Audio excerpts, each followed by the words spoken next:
The summer of hate. Hate has become the new normal in America.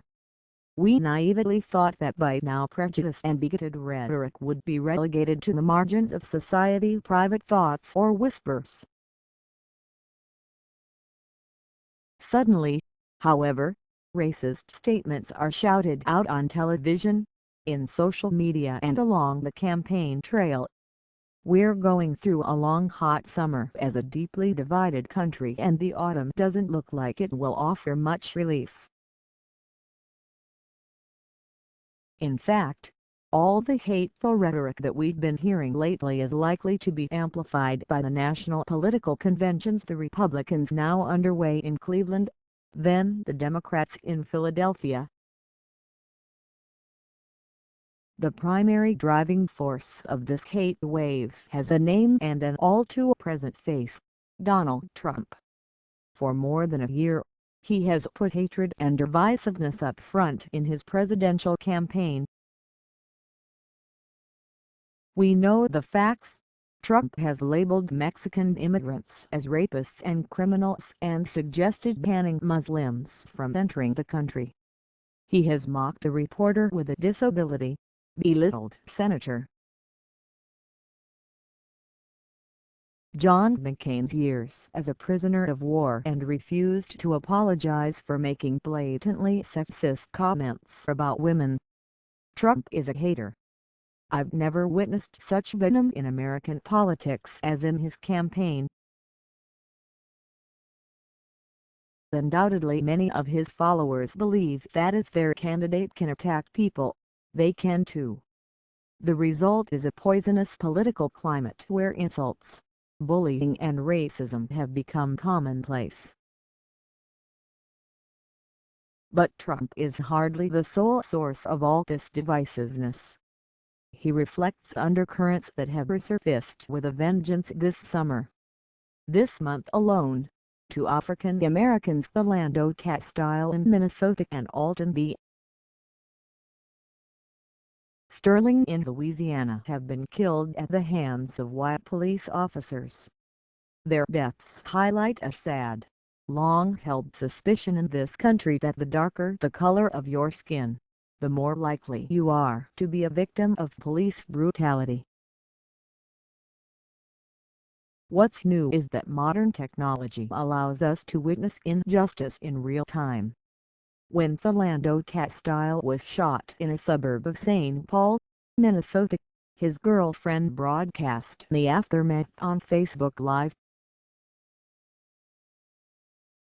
Thousands of people watched live as Castile's life slipped away after an incident that began when he was pulled over for having a broken tail light. In Baton Rouge, Louisiana, a witness recorded the moment that 2 white police officers knocked down Alton Sterling. Shortly after, one officer shot Sterling in the chest, and viewers were able to watch the whole thing. But racial animosity can also lead to the targeting of whites, as demonstrated by the recent killings of 5 police officers in Dallas and 3 officers in Baton Rouge at the hands of 2 African American men. One of the officers in Baton Rouge was African American. Sadly, communication between the authorities and the citizens that they are supposed to protect is suffering. According to a New York Times poll, 69% of Americans say that racial relations are at their worst since 1992, when riots were sparked after the police beating of Rodney King. After the shooting deaths of the officers in Dallas, President Obama, the nation's first African American commander-in-chief, had no choice but to admit the obvious. I think it is fair to say that we will see more tension in police between police and communities this month, next year, for quite some time, he said at a news conference earlier this month. In 2014, I sat down with director Spike Lee and asked him if Obama's election had truly ushered in a post-racial era in the United States, and if the color of someone's skin no longer mattered, as some commentators were claiming at the time. Lee's answer: "That's bullshit," which is self-explanatory. No, we're not living in a post-racial era, and I'm afraid that our summer of hate will linger at least until Election Day in November.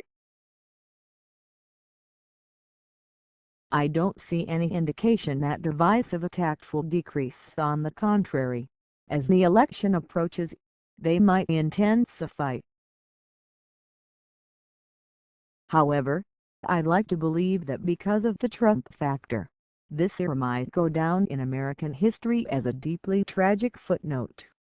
I'd also like to believe that by early 2017, civility and rationality will prevail in America once again. Of course, if Trump wins, that theory will go right out the window.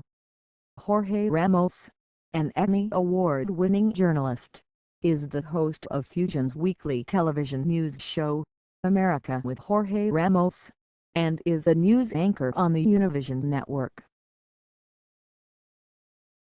Originally from Mexico and now based in Florida, Ramos is the author of several best-selling books.